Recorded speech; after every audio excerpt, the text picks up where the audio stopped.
Hi, hello, it's Hiba, your resident hater, and it's time for your favorite part of the week. Another episode of I Hate It Here, where I dig into topics about work and get real about the shit that is very broken at work. And this season, I gave it a theme, like I give every season, but this season's theme is the theme of firsts. Like the first time something at work changed you, challenged you, maybe broke you a little. First big failure, first big time you had to lead through chaos, first time you realized maybe this job is not for me. And today we're starting with one of the most universal firsts there is, the first time you quit a job. And my guest today is Lauren Schneider. Lauren Schneider is the head of brand and communications at Compt, where she is on a mission to remind companies that employee benefits are about people, not just policies. A recovered TV reporter turned PR and marketing lead, Lauren is currently obsessed with the intersection of brand storytelling and product marketing, how we talk about the products that might actually change our lives. And as a millennial mom and improv performer, she believes the right story can change a career as long as you don't lose yourself in the process. Lauren, welcome to the I Hate It Here pod. Oh, thank you. Improv? Did you notice me stumbling over that? You want to talk more about that right now? I know. I was watching your face react in real time, and you were like, "Hang on a hot minute." Yeah, that's something that I started doing 2 years ago. What? Weirdly, coerced into it by a friend who actually like co-owns the theater and was like, "I think you'd be really good at this." And I said, over my dead body. Then I took some classes and had to perform like in a student showcase. And I feel like I blacked out. I was like, I don't know what's happening. I got off stage and I was like, I'm going to vomit. And then the entire drive home, I was like, yeah, so I'm just going to keep doing this. Like this is who I am now. Yeah, so I'm going to make this a core part of my personality. Yeah. It's really interesting you say that because when people meet me for the first time, this has now happened no less than probably 5 times, they always ask me if I was a theater kid. Like, did you do theater growing up? And every time I have like the worst reaction to it because I'm like, no. But then I was like going through my memory. I actually did do theater in middle school, but I was like a background actress for like Hello Dolly and A Christmas Carol. And my mom was just like, whatever. Yeah, I'm going to indulge you in like you doing weird drama plays in middle school. And then I never did it again. But I love that you're taking improv classes because it's also something I've considered. So maybe I am a theater kid, honestly, at my core. Do it. I'm not like a traditional theater kid because I wasn't in like any productions, but was in orchestra for the world's longest time. And then I was in marching band because I just really want to be bullied in high school. Yeah. I don't know. I was like looking for it. And then graduated high school and was like, I love when people look at me, totally sarcastic. So let me like be a TV reporter too. And then I keep putting myself back on stage. I have a sickness, Hiba. I mean, listen, there's nothing I love more. I have this podcast, so I'm allowed to say this about myself, than being the center of attention. My siblings would tell you that. They're much older than me. And so I was always looking for attention in our home. And I just carried that into my professional career. I love a minute where I can talk. My CEO was roasting me recently because at our company retreat, we like in between sessions, I would like tee up the next speaker and then I would just hold the mic and continue a stream of consciousness talk. Yes. And he was like, I have never met anybody like, he's like, I don't even know what you're saying next. And you just keep saying it. Like he was like, I watched you just continuously talk for 5 minutes without any script. And he was like, he was dying every time there was a break because I would just like under my breath do all my commentary. Yes. I'd be like, please go get your lunch. The food's going to get cold. If you're gluten-free, there are options for you. If you are not, do not eat the gluten-free. He was like, what is this skill you have? And I'm like, I guess it's a good thing I'm a creator. Exactly. Let's talk about wasn't. If I go into it like with a script or talking points or whatever else, then I focus so intently on memorizing what I have to say and then regurgitating that information. And then if I forget something, then I dwell on that thing and then it blows up everything else. It's like the world's worst snowball effect. So I have to just ad lib it all. Otherwise, I'll take it with me for the rest of my life. Hence why you're going to be good at improv and maybe I should take an improv class. Do it. So getting into our episode, because I feel like we could just stay on this topic forever. I have like some other, lore about you and I, but I'll get to that later in the episode. I've been asking every guest this season my like teaser opening question. What is something you believed about work early in your career that you've completely unlearned? Oh my God. I every day of my life is unlearning bad work habits, I've Same, discovered. same. Um, Something that I unlearned, I think that work doesn't have to be this tracks based on what we were talking about. Work doesn't have to be my entire personality. Just because I'm passionate about it, Mhm. or even if I'm not passionate about it, it'll totally consume me, and I have to just put it in a little box and throw it in the dumpster. Yeah. I have to actively remind myself, like, work is probably the least interesting thing about me. I should think Yeah. about those other things first. And so, like, that's how I combat it, because 'cause I'm like, I do this really cool job and it's cool and I love it and I'm super passionate about it and I love everyone I work with, but there's like a million more stories about me that I think people would rather know than what I do every day for work. Yeah, Maybe. Okay. maybe. Maybe I don't know. Maybe I'm not that fucking interesting hyping up myself on my own podcast. You know what? You should always hype up yourself. Everybody's just like, this is an episode where I just talk about how great I am. Just kidding. Would never do that. So the most universal first is like the first time you quit a job, right? Like Yeah. when we were talking about first of the season, you were like, I should tell you the story of like this first job that I quit, and we're gonna get to the full story. But set the scene for me. Like, what was your first job? What were you doing? Where were you? How did you end up there? All the details: the who, what, when, why, where, when. Yes. You know what's insane is I started thinking about it and I was like, well, this isn't technically my first job because I had like worked in retail before and for Okay, some same, reason like didn't count that because I was same. like, oh, whatever. Old Navy and Ross Dress for Less were like the parts of my origin story I love. Yeah. Both of I those was like, places 'cause I let me worked just there. sling shoes at Payless. It's fine. Um, What pay it was. I also sold Rest in shoes at peace. the men's shoe department at Dillard's in my mall, and let I've me tell heard you, about that experience from other the people. the weirdest experience of your life is selling men's shoes. I'm just gonna say that. Actually, there are probably way weirder ones, but in my origin story, selling men's shoes was just a very, I don't even wanna relive it, interesting part of my life. Yes. So gosh, after all of the retail, I thought about it as like I quit my first career, There you go. which felt heavy and still kind of feels heavy to think about, but like from a different perspective, from a grown perspective, because it was the second job I had within that specific career. So I spent uh, who knows how long all of my education, like K through 12, with the idea that I was going to tell stories. And I was like, what does that mean? How do you make money on that thing? And like have a sustainable life, Yeah, like, and buy groceries. yeah, Cause you can't just like come out of school and write a book and be a celebrated author. I It's like, wish. that's not real.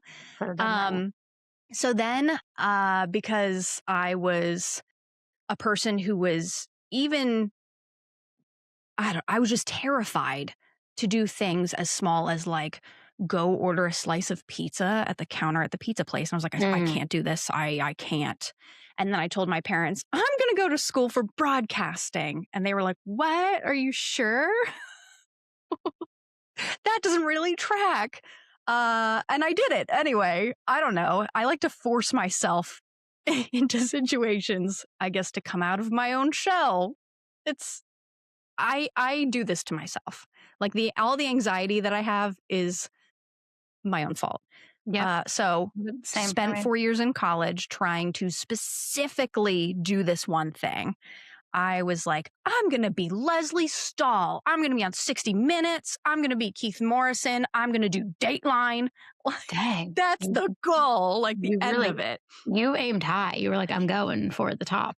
Yeah, because I don't live in a place of sanity, and I knew that it's a long term goal, right? So everyone's like, you got to start in local news, and you work your Mhm. way up to network, and then maybe you're the one of a million people who get to do that specific thing. And I was like, whatever, that's fine. I mean, every class was designed around preparing me for this career. I got out of college. I had my first news gig in like middle of nowhere, Pennsylvania, which is hilariously like only 45 minutes away from where I live right now. It trapped me. It brought me back. Mhm. Um, And it was really great, but also really grueling. I had Mhm. an amazing boss, but I was like, I can't live on $12 an hour. This is crazy. I have a degree. And the people who work at the gas station next door to our building make more money than me. And it makes me feel like maybe I should be doing something else Yeah. because I worked so hard for this and it's not as fruitful as I thought it would be. And everyone was like, you put in the work, you got to work your way up. And I was like, okay, sure. And then I thought the grass was greener on the other side. I was terribly wrong. This takes me to the job that I quit. I moved to Salt Lake City because, of course, I did. I don't know.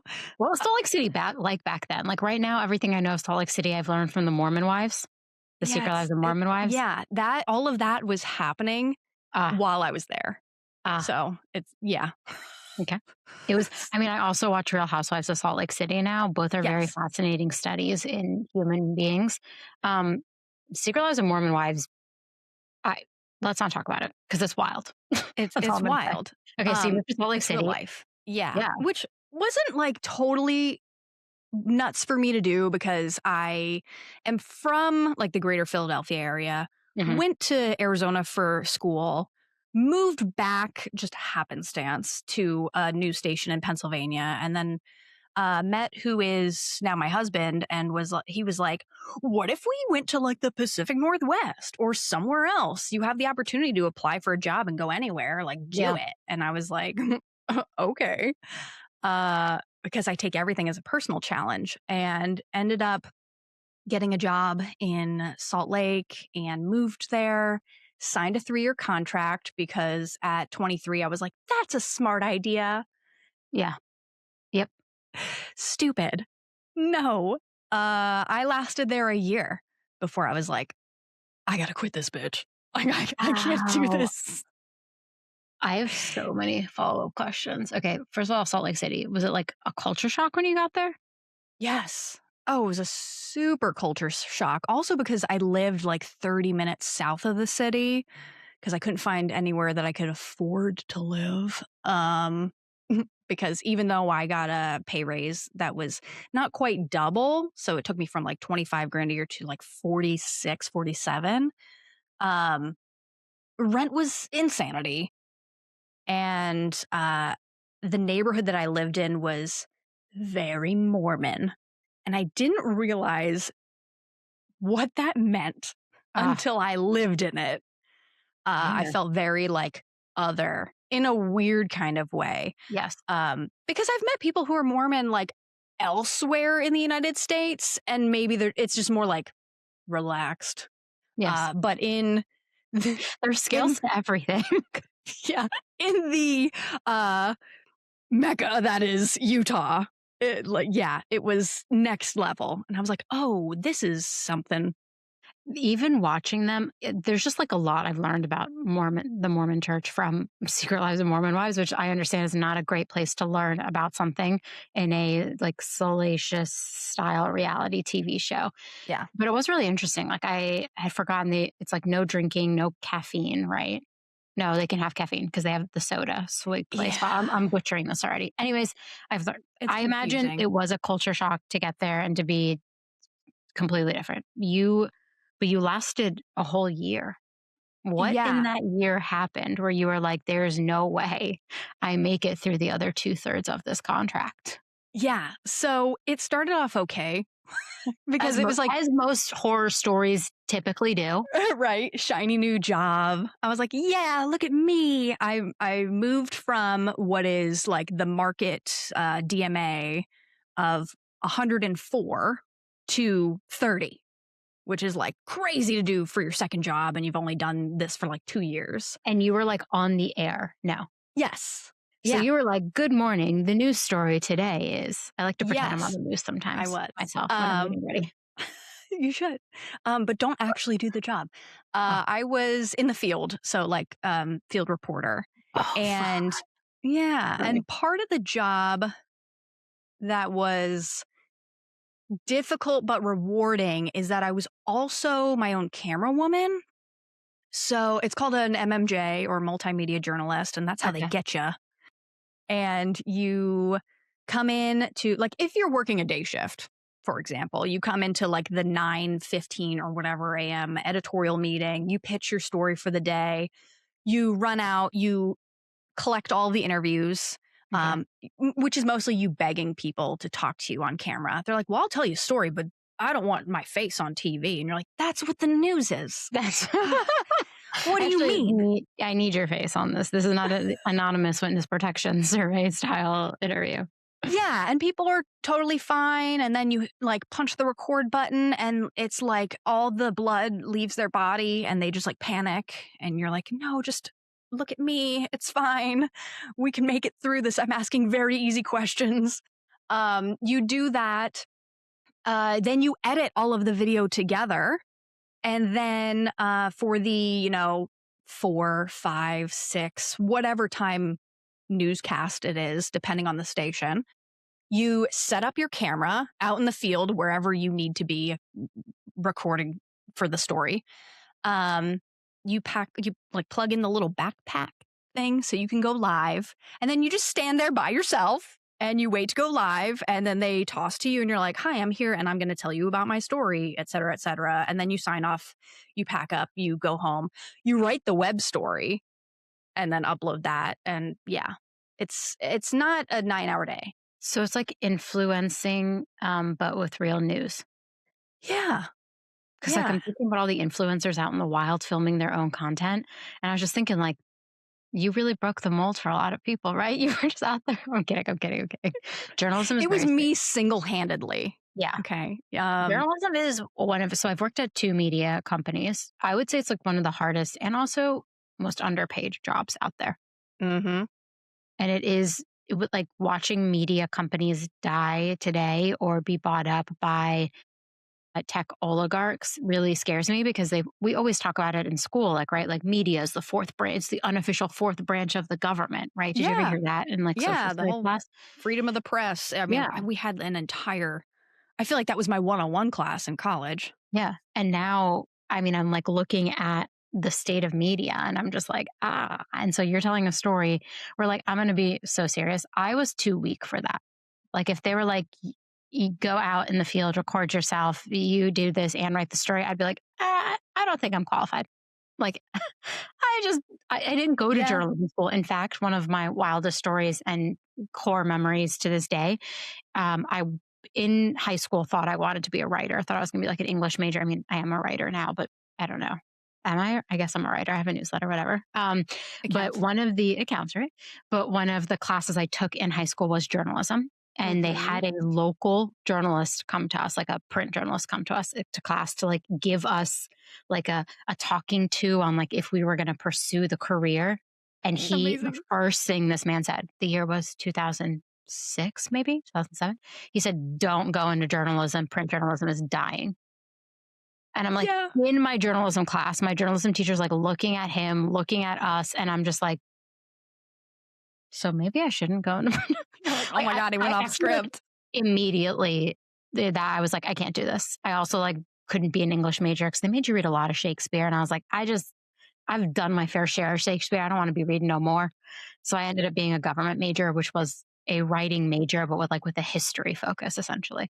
Because all my finals were writing based classes. But That makes it sense. was very interesting because like you are so much stronger than I could ever be because I would have crumbled the second I had to hit record out in public. I'm good at Oh it God. now at 20 in my early 20s. Like, when you're so self-conscious about everything, that was like, Extremely. that was me in my early 20s.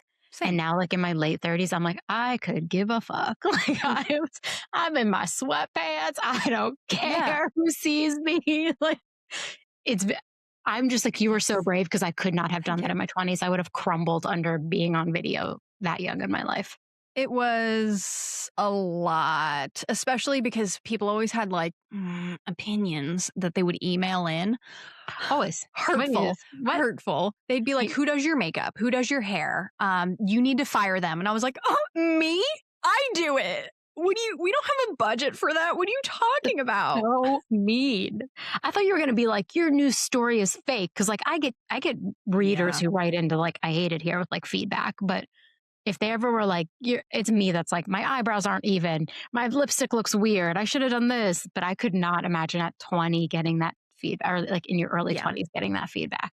It was intense. It kind of started like that, and then as time went on, because this was post 2016, people started getting more aggressive in public, and they'd yell at you from car windows, and they'd approach you in a kind of scary way, which was next level frightening for a 20-something-year-old woman by herself in whatever neighborhood. And my news director could not give a shit. He was like, you need to go cover this gang shooting that happened. Go door knock. I'm like, yes, let me by myself knock on doors in a neighborhood where there are known gangs and ask them if they want to talk on camera about it. That's what I want to do. Also, like, oh, sorry. I'm just like that.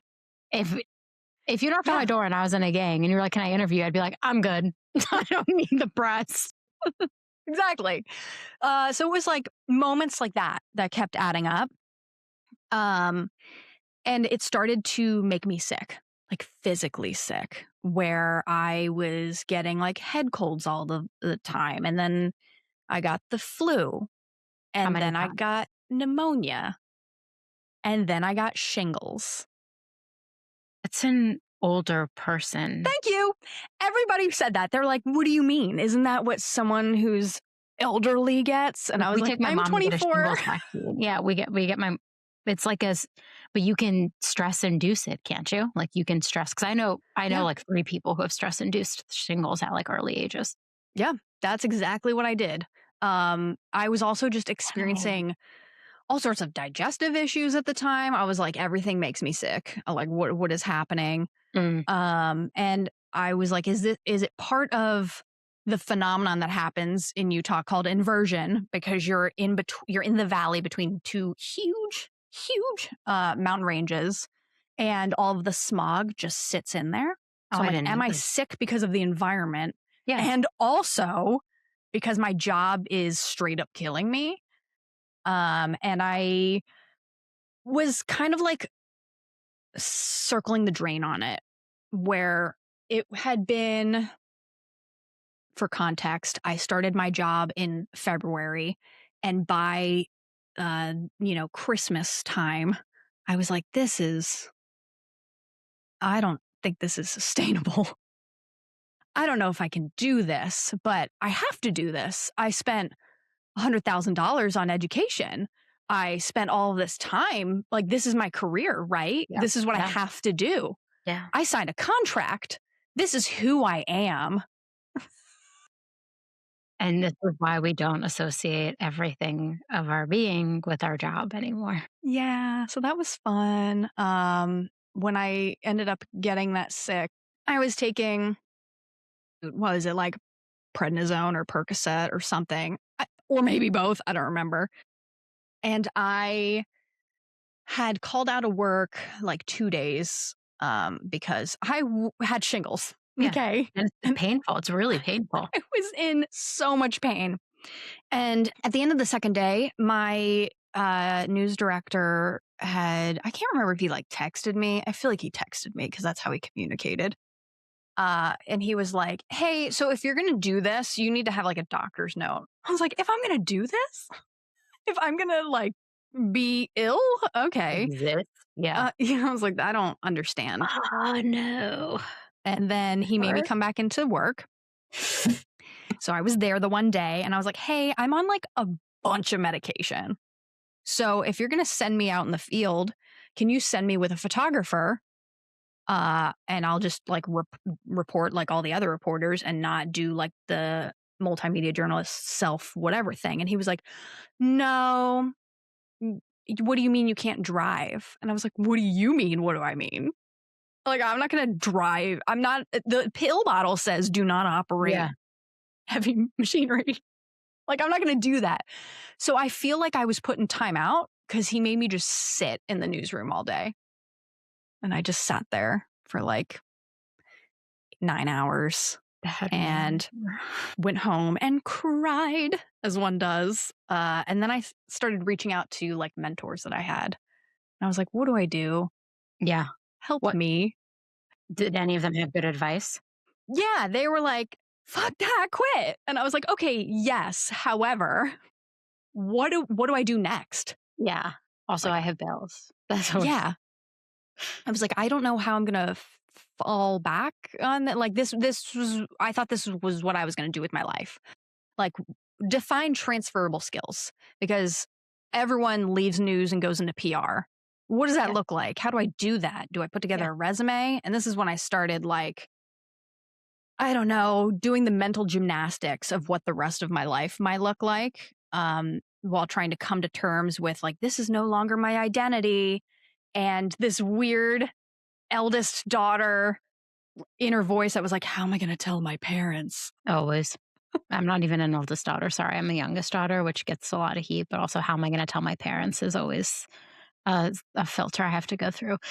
At any point, did you think it was just the environment and not the career, or were you coming to terms with wrong environment, also wrong career for me? Um, I think I was coming to terms with both, especially because I was surrounded by so many people who I had actually graduated with who were kind of in the same boat. And we were all like, this feels like bullshit, right? Like we were all doing like the Spider-Man meme pointing at each other. Yeah. And we were like, is this isn't sustainable? Are we Yeah. all just going to see it through? And a lot of the people who were my mentors had also left news and they were like, we get it. You want like a Monday through Friday job. You want like a 9 to 5. You want to be able to spend Thanksgiving with your family. Like you don't want to work a morning shift that is like 4 a.m. to Yeah. noon and then sleep for like 4 hours and Yeah. then have to come back in. And people are like, you look tired. Like, yeah, a little bit. I feel like we should just get rid of that in our vocabulary. Like the next person who tells me I look tired, I'm going to literally lose my mind. Yeah. I have I have It's like like when we tell really thin women to, skin yeah. around like my eyes. So if I'm not wearing makeup, it looks like I was punched in the eye sockets. Mm. And people are always like, "Are you sick? Are you okay?" I'm like, "This is my face. Yeah, this is what I Thank look you." like. Thanks. It's like when people always tell me to smile because I have like the hardest RBF. Actually, one of the funniest stories I ever told my friends was I've been just notoriously known for having an RBF, resting bitch face. And one time I was at the mall shopping and someone walked up to me and they're like, "Wow, you look like such a friendly person." And I was like, "Oh my God, thank you." Like I was like so taken aback by the compliment. And then they tried to get me to go to church with them. Oh So no. when I told the story to my friends, they all were like, "You do not you don't smile very often." So yeah, I think they just wanted you to go to church with them, not the, and I was like so excited by someone telling me I looked friendly. I don't think I have an RBF now, but I also joke, I'm like, why do you think I have no wrinkles? It's because I didn't smile for like 32 years of my life. Yeah. I work It's on smiling later in my life. the ulterior motive is so funny. I actually have like lifelong friends like who were in my wedding, who I met in my first news job, Yeah. who for the longest time thought that I hated them. And I was like, no, my face is just neutral when I'm like in the zone Yeah. working on something. Same. Yeah, I don't smile very I'm so often. sorry. Doesn't mean I don't like you. One of my best friends told me that I was very intimidating when she first met me. She's People still my tell me best that friend too. What does that 16 years mean? later. I do think people use that to like when you're not, I don't know. I think it's used against negatively against women. Like I've had lots of men tell me I'm intimidating and I'm like, you could just tell me you're scared of me. I like that more. Yeah. Like, just tell me that. I'd rather hear that than you, just admit you're scared. It's okay. We'll talk about it. Powers me Never. up like caffeine. Keep telling Yeah. me. What do you mean? I'm Brad Ben Spears. This episode is gonna get like edited somewhere and we're gonna end up on some like they hate men blog. I'm good with it. I'm fine. It'll be okay. Okay. So you're at this point, you're reconciling not environment, not career for me. I need to leave. Yeah. Were you financially prepared to just like leave? Um, oh, that's such a hard question because it's like yes and no. no, in the sense that if I had been doing it alone, I had no money. I had no savings. The job like doesn't pay you enough to To say, leave, yeah, it which feels is like a trap. yeah, it's a trap. My husband, who was my boyfriend at the time, and while we were in Salt Lake City, had proposed to me, which in the worst time of my life, he was like, "No, it's cool. I want to do this forever." I was like, "Okay, this seems right." Let's get Um, married. yeah, right. He was really supportive of the whole thing, even though I dragged him out of the comfort of his hometown that he had never left. And he was 26. And I was like, let's just go across the country. Let me blow up your life. And also a year later, I don't want to do this anymore. Just kidding. And he was just very like okay with it. And was like, listen, if this isn't for you, and I've seen how sick that you are, let's just go home. Whatever that looks like. We'll pay to break our lease. You can pay to break your contract if you need to, or whatever that looks like, and which was a lot of money. And we'll pay to put our stuff in like a U-Haul box and just ship it across the country, and we'll figure it out. And I also had to have a conversation with my parents that was like, hey, what if I like moved home for a hot minute? Like, I know I've been on my own since I moved out to college when I was 18. And um, can I just like come back a little bit? Also, can my fiance live with us?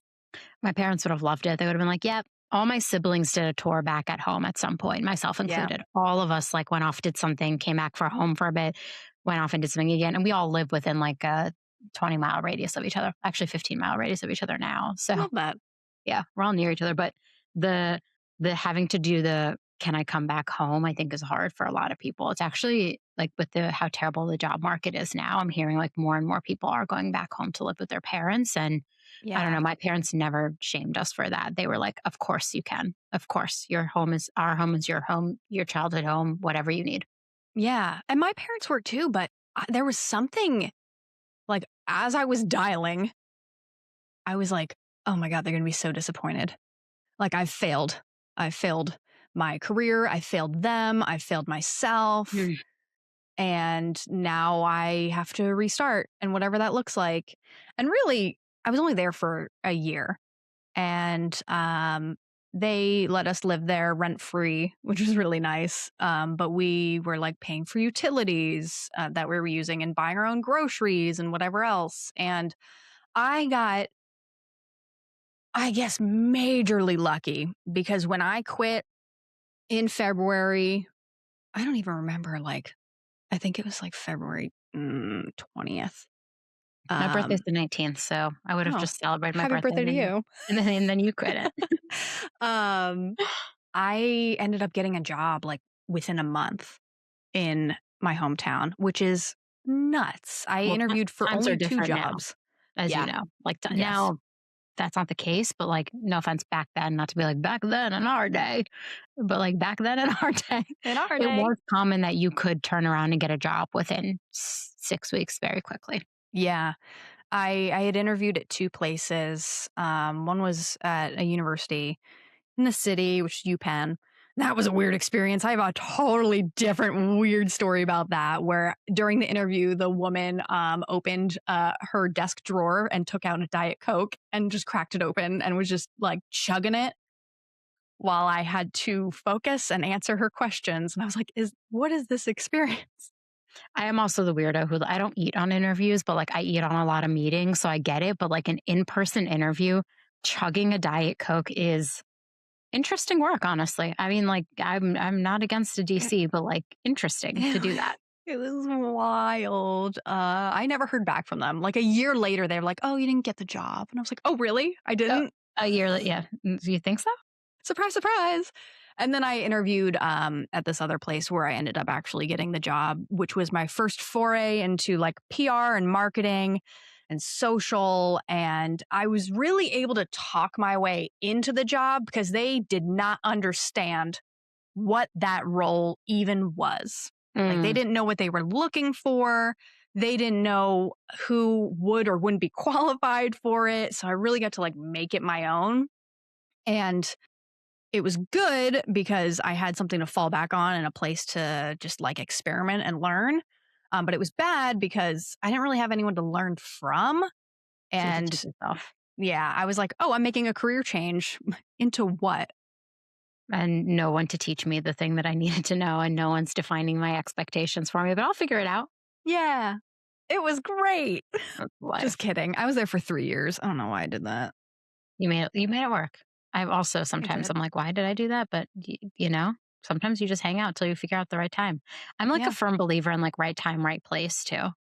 Where I'm like things I Yes. I do believe in, like, I don't know if it's like the greater power of things happen for a reason, but I do believe in like the things happen for a reason kind of Yes. situation where I'm like it sometimes you stay at a job far too long, but it works out because then the next thing you do is the best thing you're ever gonna do.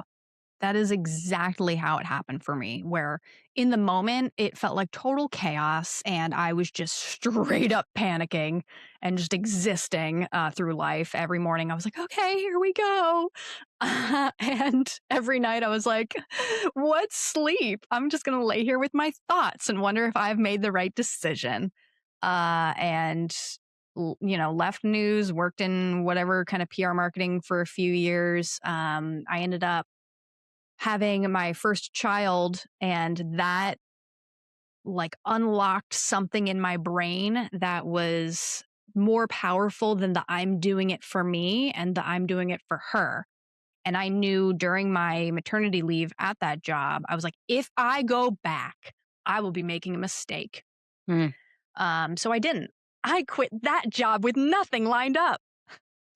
Okay, so I'm sensing a trend here. So, like we said, the episode was about the first time we quit a job, but actually it was a career.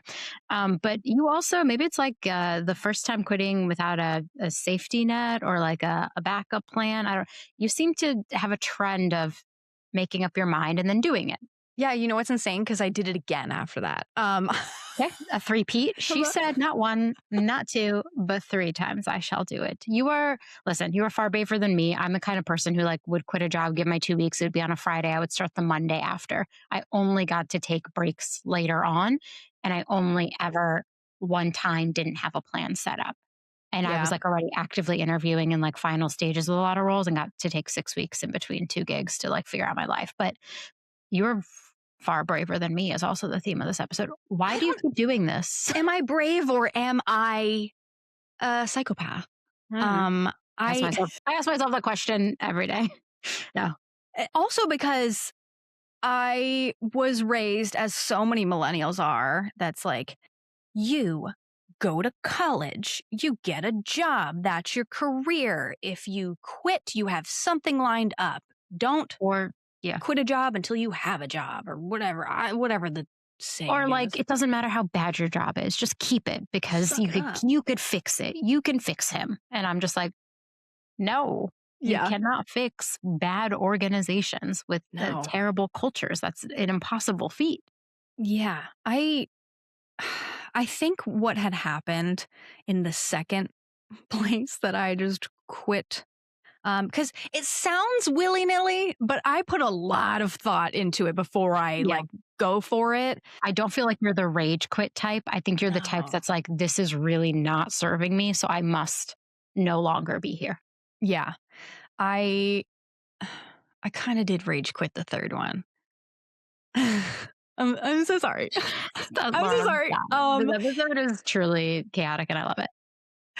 I just the middle one I had thought about for a long time, and it was like pulling a rubber band, and then it finally snapped, and the snap was like me having a child, and I was like, "Oh, I can't I can't let her see me be this way and have this relationship with my job and suffer Yeah. through it." I'm like, if Yeah. she was fresh, she would have had no idea. Um, but I would have had an idea. So I didn't have anything lined up and like was applying for things. I applied for a PR agency that was fully remote and I was like, yeah, that's what I need. And maternity leave was supposed to be up in like August something. So it really had been like 2 weeks between that and me starting the new job. Uh, that time had lapsed. So I did that and I was like, oh, PR, this is easy. Crash course. It's just the opposite side of what I was doing in my original career. And ended up like managing two juniors. That was a weird experience because I was like, how do I tell them they have no idea what they're doing and they're Mm. really bad at it and they're upsetting clients? I think you could just tell them exactly that, but not you're really bad at it, but like, hey, you're kind of upsetting clients. Yeah. Maybe we should talk about that impact. Yes, it was strange because then I didn't have the owner of the company was a nitwit. And I and he was the one that hired me because he had posted like in the job description. This is my favorite part of the story. He'd posted in the job description like what the salary was, and I don't even remember what it was. And then in my email to me, he said it was something else, and I was like, "Oh, so you're just gonna lie about it?" And he was like, "You're hired." It's like, Dang. okay. That's the first time I've ever called someone out, and it got me a job. That should have been my red flag. I don't know. That should have been your red flag, yes. But it's Yeah. okay because a lot of us take jobs where we see the red flags in the interview process and we either overlook it because we really need the job or we Yes. think I can influence and change said thing. I have been there too. Yeah. I think that's exactly where I was at. I was like, I need this and it can't be that bad, right? It was bad. He had me working as an independent contractor, but doing full-time employee things. So Oh, I was oh, love that. misclassified. Love when they do that. And yeah, and he, through a series of pissing me off, I was there until like the first week of December when he and I had multiple meetings and I was like, you have to stop like giving me the runaround on what you're going to pay me and what my responsibilities are and whatever else. And that was on a Wednesday. And then on Mm, Friday, I rage quit. Like, usually I'll be like, here's my 2 weeks. With my news job, I gave a month notice. I had walked into that office with a letter and I was shaking like a wet dog. And I you're was like, like, I need to talk to you about um, my future at this company. I'm out. And with him, I was like, hey, so I quit effective immediately. Don't ever contact me again. Yeah, actually put me on the like just block me, please. I Yeah. don't want to hear from you ever. Yeah. I was like, this is the bridge I'm burning. And it's funny because it was like that morning I had one last call that really just sent me through the roof. I walked into the other room where my husband was with our like 6, 7 month old. And I was like, hey, just so you know, I'm going to quit my job right now. He And he was was like, like, okay, cool. okay. Sounds like a very supportive partner, though. I just got to say, another theme in this episode. Very Yeah. supportive. The things that I have put him through in hindsight as it relates to my career is I don't know why he's so chill about it, but he is, and I I am feel fortunate. okay. I will just say, I do feel like when people are like opposites attract, I'm like total opposites. No, I do think like total opposites is really hard for you to find common Yeah. ground, but like opposite enough where you balance each other on the things that you're bringing to the relationship, I think is very important. Like Yeah. he can support you while you're maybe like going through these like really intense transitions. It sounds like he's the right partner because he's like, how can I help you get through this? Versus Yes. like, imagine if both of you were doing that constantly. I could not handle that. I would have to see myself out of that relationship because I'd be like, too much, can't do this. Yes. I felt, and maybe still feel a little bit selfish that I was doing that because I was also like uprooting him from his jobs. Mm, And then, COVID happened and he got laid off, but I didn't. And then when our daughter came, he was like, well, I guess I'll just like stay at home dad and then also like get a degree online, like because I want to pivot from sales and like maybe do IT or cybersecurity or whatever. So he was in those trenches while I was like, I'm gonna quit another job. uh, Yeah, balance. That's all I I'm going to know. say. I It do ended up believe. working out totally fine because Amy, who is my boss, was one of my clients. And it worked out. And I went dark. I went into the night. And months later, started working at Compt. And here I am. It was like I didn't really fail upward, but I got really lucky, I think. It was Yeah. like right place, right time with every decision that I made. Yeah. And in the moment, it felt like a chaotic choice. Um, but I think because it was rooted in I need to do this for me, and this is the right decision, and I've thought about it so much that I know that no other decision could be the right one, that it like all played out really well. I mean, I think you walked us through like three separate instances where you quit something the first time for different reasons, though. Like each one I thought was like quite valid. I don't ever need somebody to justify to me why they're quitting. Like when people give me their 2 weeks notice now, I'm always just like, I'm so happy for you that you found something else. Like that is Yeah. all I can wish for you. And the transitions as you go through these, I also feel like you learn a lot about yourself too. Cause like I have been where I've had to quit also really hard things that I loved and say goodbye to a team that I really wanted to stay working with, but the environment wasn't right. Like I've gone through also all these things, and each one I think teaches you something. Like, how did Yes. your experiences change your relationship with work? Like, we're decentering work from it, but do you feel like you're a different person now than you were then? I'm a hugely different person. I think part of it is growing up. Part of it is growing through those experiences, and then part of it is like becoming a mom. Yeah. And I always thought it was really cheesy when people are like, "I have kids now. Everything's different." And I was like, "Okay, sure." Uh, Then you had kids and you're like, I'm the asshole. yeah, exactly. There is a lot of that because I also when I was younger I was like, "Ew, children." And now I'm like, ew, parents. That's why kids are the way they are. Mm, So a different dynamic. And it was, I went through a lot of different seasons of life in my 20s. That was, I think, something that people learn throughout their entire lives, but I like collapsed it into like a decade, which I mm. don't necessarily recommend like for your mental health. um but I I don't know any other way that I could have learned those valuable lessons. Like that I need to do it for me. Work needs to feel fulfilling and not my whole life. And you can do something that you're passionate about and like get paid for it. Can confirm.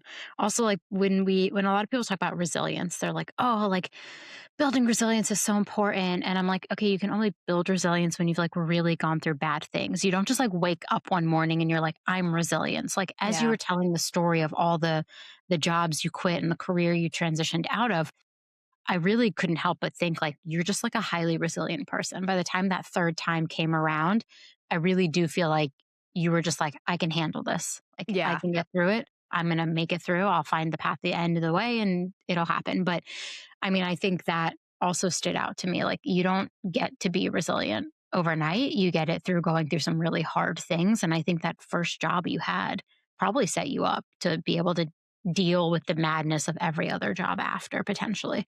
Yeah, absolutely. It was it's weird to think about like myself as a resilient person because I feel like I'm struggling just all the time, Everyone. I feel like I mean, I feel right? that way too. Yeah. You're also a I working mom, which is not easy, Lauren. Like Thank just you. like we looking at all the research and just knowing what we know, like the world is not kind to working mothers, and working mothers have left the workforce in waves this last year because it's untenable. And Yes. that is so frustrating to me as somebody who does not have children but cares deeply about every single person who chooses that path for themselves. The system should support you, not chew you out and spit you out Yeah. because it doesn't want to change. Yeah. You know, something that is kind of wild is maybe to say out loud is so I went in to working at Compt with one kid Mm, and started, and she was, geez, 9 months old at the time. She's like 4.5 now. She's almost 5 actually, in like a few weeks or something. Um, And for a really long time, I was like, I'm not going to have another kid in this economy. And also in the state of the world, that This is a lot. feels like a bad choice. Yeah. But because I am so deeply supported here, like in a shockingly healthy way, it feels weird to talk about also because I'm like, wait, this is a really good thing. Why? Because of all the past experience. Yeah. I was like, I'm gonna have another kid. I'm gonna do this. Like I'm set up perfectly to be able to take the time away and come back and have it not hurt my career and still get to do what I love and do it with the people that I really enjoy working with. And it worked out totally fine. And here I am. And he's like 9 months old now. That's Yeah. weird. Forgot you took, yeah, I was going to say you just had a baby 9 months ago, but I know. it feels like you just had this baby. Sorry. Yeah, I agree. Like time is a construct. Nothing makes any sense. And it's been flying. And um, I realize I keep shouting out my husband in all of this, but he's been a stay at home dad through it. So I've gotten to advance my career extremely from where I've started. And I just keep doing it like more and more and more and like climbing the ladder higher because I am supported in all ways, like from every angle. And that's so cool to me. It's amazing to hear because we've read, again, I read all the studies about even in 50-50 split relationships, the woman ends up taking on more caregiving duties. And we have ascribed to gender norms for so long that I just feel like could always be challenged. Who cares? If your husband wants to be a stay at home dad and be the primary caregiver, like who cares? I I know. just, but there is a lot of like, I do feel like there are people on the internet that say awful things about that. And I'm just like, why do you care what somebody else chooses to do with their life? Because I could care less. If it's working for them, why don't you let it work for them? Like it doesn't have to be your preference. It's their lives. Leave them alone. So I mean, I feel the same way. Like having a partner that can support you through a lot of things, give you the safety net you need when you need to leave a job, or just know that you're not alone. I think a lot of my life, especially in my 20s, I was like very scared to leave jobs because I relied on myself. Yeah. And then when you get older and you have a partner and you have that established system, it's almost like, okay, I can maybe take more risks. And I have friends that don't have that system and they come to me for job advice. And I'm always trying to like filter it through that lens because I think the advice Hmm. is different depending on who you're talking to. Yeah. So that's a short way of saying shout out to your husband for being a supportive partner and letting you pursue your hopes and dreams. And I think more relationships would benefit from people understanding that like these ridiculous gender norms that we've put on ourselves for so long do not have to dictate how we live our lives. Yes. I have to remind myself of that all the time because I was raised as the like, I'm an independent woman. I can do it Same. all on my own. And I Same. still try to do that thing. And he was like, first of all, join me in reality. And maybe humble yourself a little bit. I have a hard time asking for help. I think that's also Me just too. like a thing in our family as well. My sister is like very independent and my mom, I think one time joked like I didn't have two sons and two daughters. I raised four sons. You and your sister are like hyper independent. And I was telling a friend the other week, if you ask my mom like what's one of your children that would like just you would call the next day, like you just talked to them, and you called them the next day, and the next day they would be somewhere completely different on like an island or in a different country. And my mom would always say me. She would say I'm the kid that she would always pick to like run away and go somewhere else in the world and explore. And so I think also that bred a lot of independence. And it does make it hard when you're partnered with somebody who wants to share a burden with you and you're like, no, I need to handle it myself. Yeah. Somehow Yep. this all turned into a career and relationships podcast. I am not certified to give any relationship Me advice, but neither. I am certified to give career advice Yeah. It's that I can do. it's the intersection of the whole quote unquote work life balance, right? Because I don't know as much as I try. I don't know how to separate my work and personal life.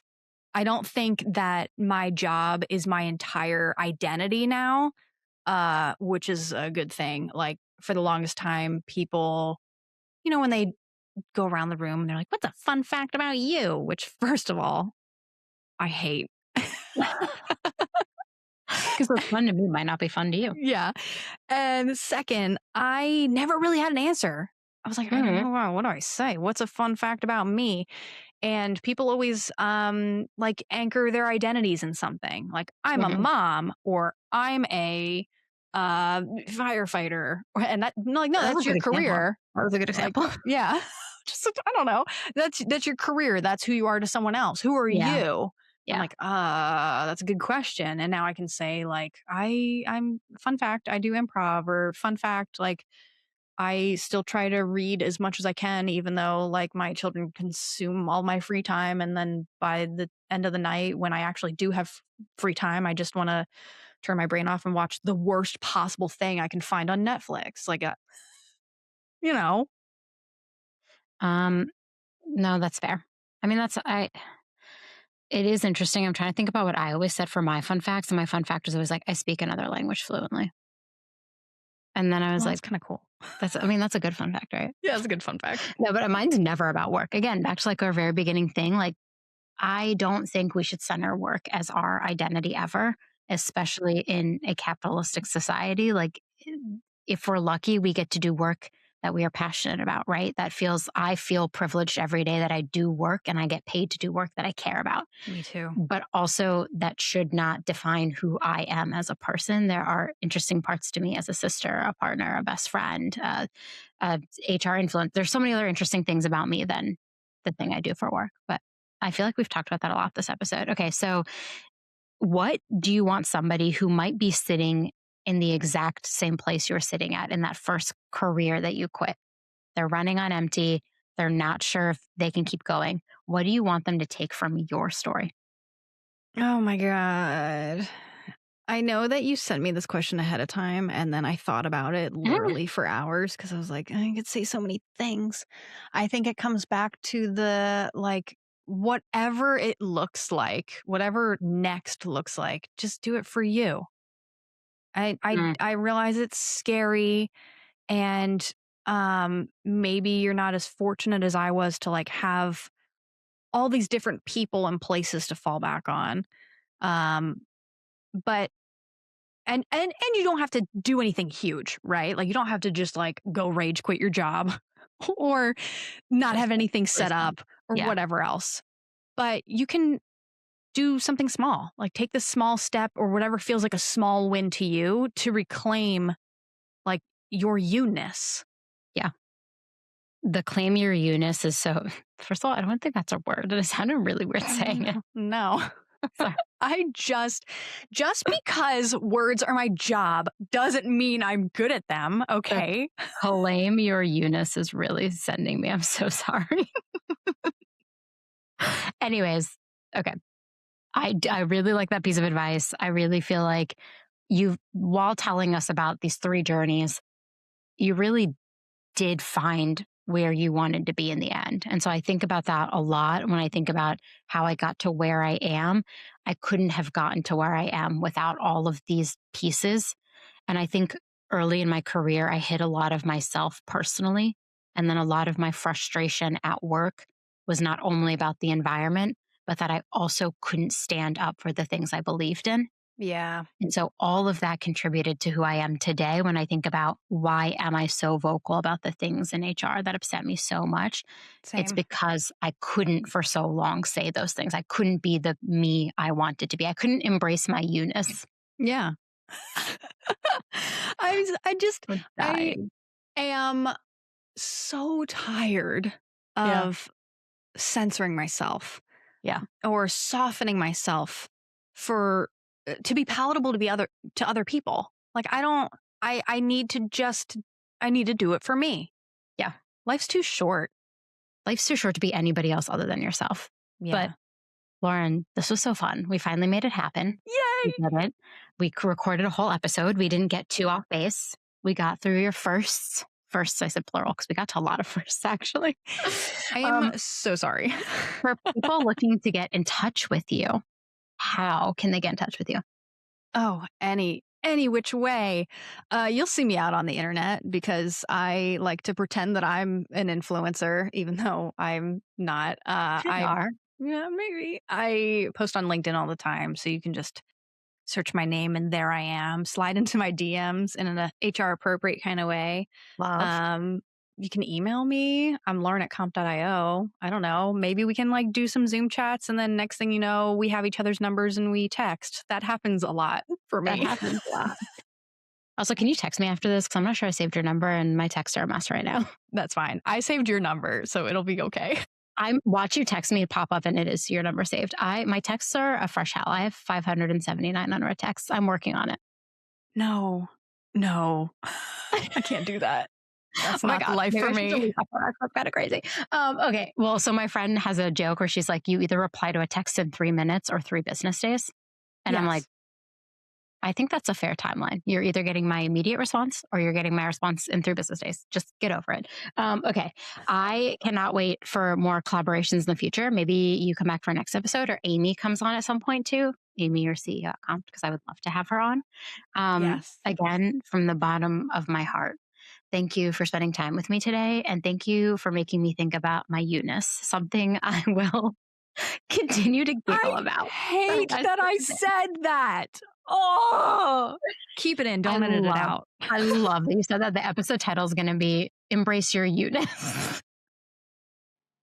Two grown women I'm going to giggling think about this for the that. rest of my life. This is one of those trauma moments that I'm going to like, It's on when the I'm having a internet, good day, think about it 20 years from now. Dead.